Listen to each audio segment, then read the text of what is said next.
વિરામ લીધો છે, પરંતુ રેડ એલર્ટ આપવામાં આવ્યું છે અને જેને લઈને જ ક્યાંય પણ ટ્રાફિક જામની સ્થિતિ ન સર્જાય તે માટે શહેર પોલીસ કમિશનર દ્વારા તમામ અધિકારીઓને રોડ ઉપર રહેવા માટે સૂચન કરવામાં આવ્યું છે। ખુદ શહેર પોલીસ કમિશનર અનુપમસિંહ ગેહલોત છે તે પણ ટ્રાફિકને હલ કરાવી રહ્યા છે। આપણી સાથે છે ઇસ્કોન પાસે।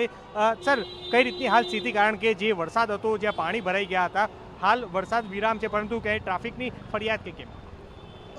लगभग जो है कोई जगह 8 इंच बारिश थी, कोई जगह 7 इंच बारिश थी, જેના લીધે જો ચારો બાજુ જ્યાં પાણી ભરાયા છે અને પાણી ભરાવાના કારણે ઘણી બધી જો રોડ ઉપર ગાડીઓ બંધ થઈ ગઈ અને બંધ થવાના કારણે જો પૂરા પીછે બ્લોકેજ થઈ ગયા।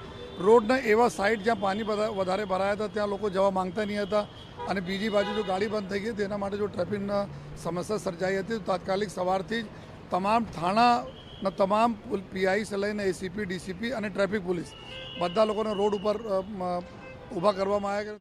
તો અવિરત વરસાદ બાદ અમદાવાદ શહેરની સ્થિતિ ખૂબ જ વિકટ થતી જોવા મળી રહી છે। અત્યારે હાલ અમે અમદાવાદના જે સૌથી ધનાઢ્ય વિસ્તાર કહી શકાય એ ઇસ્કોન મંદિર અને એની પાછળનો જે રોડ છે, ઓક્સિજન પાર્ક અહીંયા આવેલો છે, એની સામેની અને આજુબાજુની જે તમામ સોસાયટીઓ છે એ સોસાયટીઓમાં ફરી રહ્યા છીએ અને એ સમગ્ર રોડ છે એ તમામ રસ્તાઓની કેવા પ્રકારની સ્થિતિ છે આપને દ્રશ્યોમાં જોવા મળી રહ્યું છે। આપ જોઈ રહ્યા છો કે કાર અહીંયાથી જ્યારે પસાર થઈ રહી હતી ત્યારે પાણીમાં તે ડૂબી ચૂકી હતી। ત્યારબાદ સામેની તરફ પણ આપ જોઈ રહ્યા છો કે કેવી રીતના એક કાર કેવી રીતના પાણીમાં ડૂબી ગયેલી આપને જોવા મળી રહી છે। આ સિવાય લોકોના જે બંગલો છે એ બંગલો સુધી પણ પાણી ઘૂસી ચૂક્યા હોય એ પ્રકારના દ્રશ્યો હાલ સામે આવતા જોવા મળી રહ્યા છે।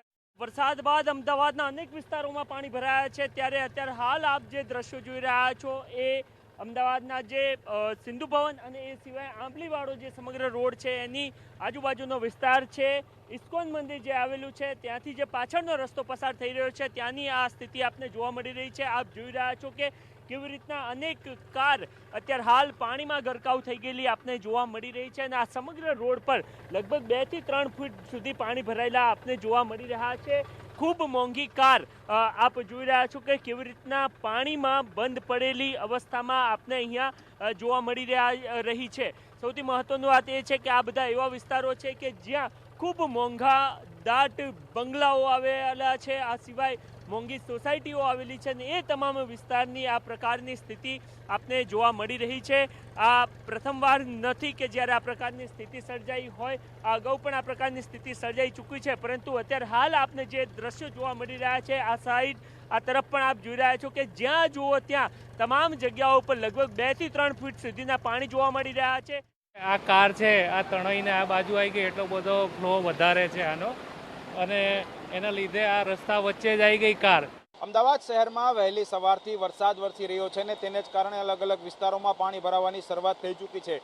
હું આપને દ્રશ્યો બતાવવા માંગીશ કે મીઠાખડી અંડરપાસ છે કે જ્યાં એએમટીએસ બસ છે અંડરપાસને ક્રોસ કરી રહી હતી ત્યારે પાણીમાં છે ગરકાવ થઈ ચૂકી છે।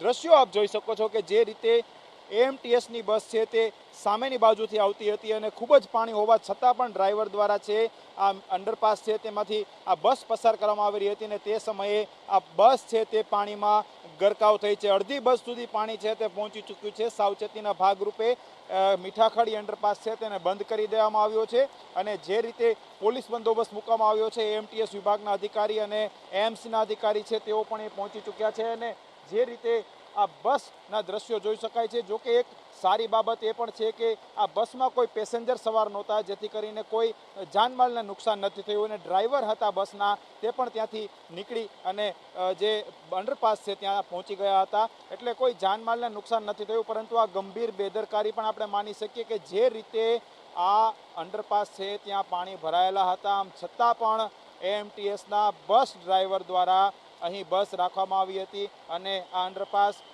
જે છે પાર કરવાનો પ્રયત્ન કર્યો હતો, પરંતુ જો પેસેન્જર હોત તો કદાચ ગંભીર બનાવ બની શક્યો હોત અને હાલ તો આ અંડરપાસને બંધ કરી અને આગળની કાર્યવાહી છે તે શરૂ કરી દેવામાં આવી છે। કેમેરા પર્સન નિલેશ સાથે હરીન માત્રાવાડિયા, TV9 અમદાવાદ।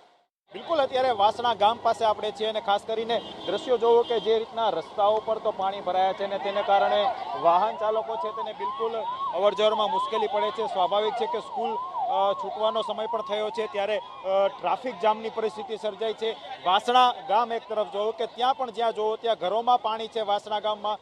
વિસ્તારો છે કે ત્યાં વરસી રહ્યો છે. આપ દ્રશ્યોમાં જુઓ, જૂની હાઈકોર્ટ પાસેના દ્રશ્યો છે, યા ઇન્કમટેક્સ પાસેના દ્રશ્યો છે કે કઈ રીતે પાણી ભરાવાની શરૂઆત છે તે થઈ ચૂકી છે. છેલ્લી અડધી પોણી કલાકથી જે ધોધમાર વરસાદ વરસી રહ્યો છે અને અત્યારથી જ આટલા જ વરસાદમાં છે અલગ અલગ વિસ્તારોમાં પાણી ભરાવાની શરૂઆત થઈ ચૂકી છે.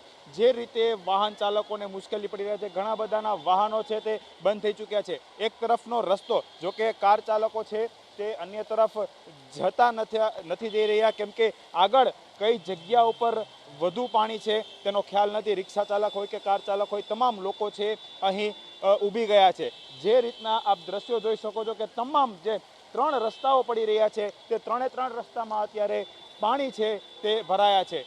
અને જે આસપાસના સોસાયટી છે કે ત્યાં પણ હવે ધીમે ધીમે સોસાયટીમાં પણ પાણી ભરાવાની શરૂઆત છે તે થઈ ચૂકી છે. આપ દ્રશ્યો જુઓ કે વાહન ચાલકો છે તેના વાહનો પણ બંધ પડી રહ્યા છે અને લોકો છે પગપાળા આવવાની ફરજ છે તે પડી રહી છે.